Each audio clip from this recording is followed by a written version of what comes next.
We're joined now by Democratic Representative Mike Quigley. He serves on the House Appropriations and Intelligence Committees. Congressman, thank you so much for being here with us. You also live there in the Chicago area, in this state of Illinois, and the events we're seeing in Chicago today are really interesting because this event typically draws in very large crowds.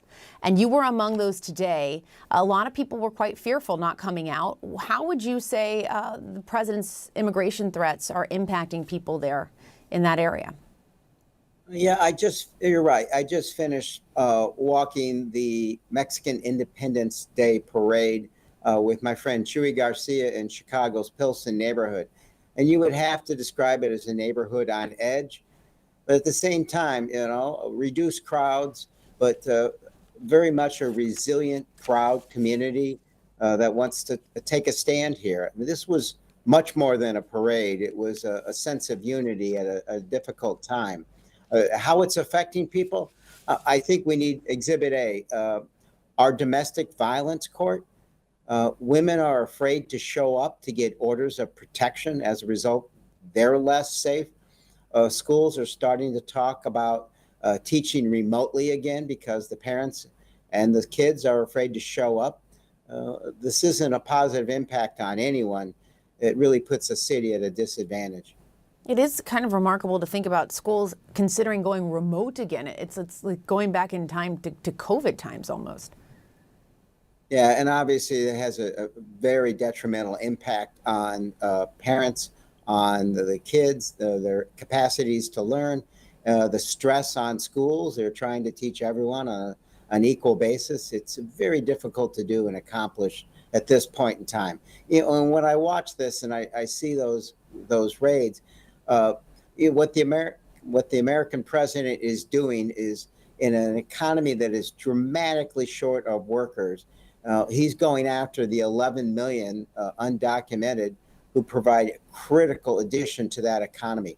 When we have press conferences about a comprehensive immigration reform, the hospitality industry, manufacturing, ag, they're all there talking about how vital that community is to our economy and why we must pass comprehensive immigration reform. The governor there in Illinois, J.B. Pritzker, says he's going to fight Trump in court if the National Guard is deployed there.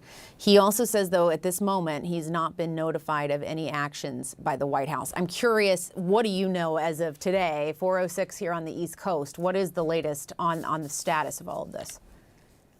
If the president was serious about actually making communities safer, he would communicate. So I haven't heard anything. Our governor is doing the best he can. He hasn't. There's no effort at communication. And as a result, we're seeing what we're seeing. And the bottom line is we spent more money in Los Angeles putting the National Guard there than it cost to hire 2,000 Chicago police officers. And instead, he cut $820 million in anti-violence programs. We're going in the opposite direction. If he was serious about fighting crime, he would work with us. The president also reposted on Truth Social earlier today. It was this meme that we talked about just a few minutes ago. And when you look at it, it says Chicago about to find out why it's called the Department of War, all caps. How do you read that? Yeah, look, this is a scary time. For those who haven't paid attention, it's time to watch what this president is doing. It's instructive in history to remember that often tyrants are elected democratically at first, right? Putin, Viktor Orban, just to name two. And then they use the very aspects of democracy to bring it down. Here we're seeing the court system, the National Guard, the Justice Department, and so much more. So this is a president edging more and more toward authoritarianism, being a tyrant. You're talking about sending the troops against the public. The former general of the Illinois National Guard, General Hayes, said this could create a permanent stain on the image of the military in our country, and it's very dangerous. He's absolutely right, as is our governor, and this is a time to stand up against this. Are you comparing the president to Putin? I'm saying the president is more fond of Putin than he is of democratically elected other presidents. He's never criticized him. He's acting in a manner that Putin would, which isn't often to flaunt the law, but to use it in a way to be destructive of democratic practices. And in that way, he's acting like Putin. And you mentioned the military. Are you concerned that there would be a negative impact on how people relate to the military because of how they're being used? Yeah, look, when you're talking about armored vehicles in the city of Chicago, our business leaders came out last week. Our law enforcement came out last week and said this is a bad idea. It's not effective, and it would harm the image of Chicago. It would harm the image of our military and absolutely have no impact on crime. You're not going to keep the military there as a long-term presence. And again, if you were really serious about this, there are ways to combat crime. The trends are in a positive way, but in no way does the city of Chicago think that we've solved these problems. We're willing to work with any administration in lawful means, this isn't one of them, to complete those operations.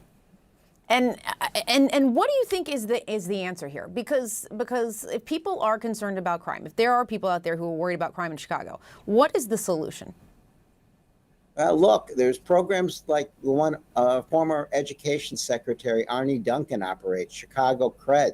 They're violence interrupters. They work in neighborhoods to prevent crime before they even happen. And again, the president cut $820 million in grants to programs like that.